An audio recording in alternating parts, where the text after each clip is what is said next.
Les consommateurs de drogue risquent de se faire confisquer leur téléphone. Le ministre de la Justice souhaite généraliser cette pratique partout en France. Mais alors pourquoi? Prends un café, je t'explique.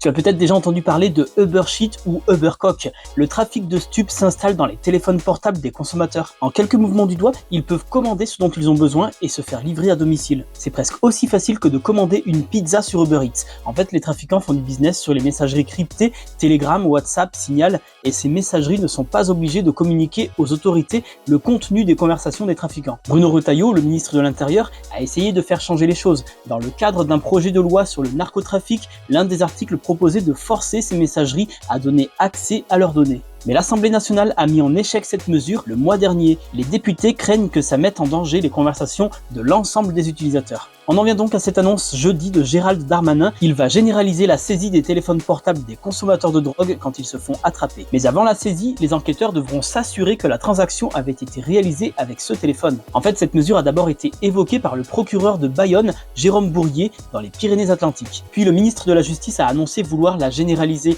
Alors d'après Gérald Darmanin, cette sanction immédiate serait plus dissuasive que l'amende forfaitaire de 200 € qui s'applique pour les petites transactions, notamment pour les jeunes qui sont souvent très attachés à leur smartphone. L'idée de cette mesure, c'est aussi de perturber les réseaux de trafic et de rompre le lien entre le consommateur et le dealer. Sans téléphone, plus de commandes. Et dans certains cas, d'après le procureur de Bayonne, les téléphones pourraient également être fouillés si ça permet de démanteler un réseau de trafic. Mais sur ce point, des avocats dénoncent une atteinte aux libertés fondamentales et au respect de la vie privée. Et toi, qu'est-ce que tu penses de cette mesure ?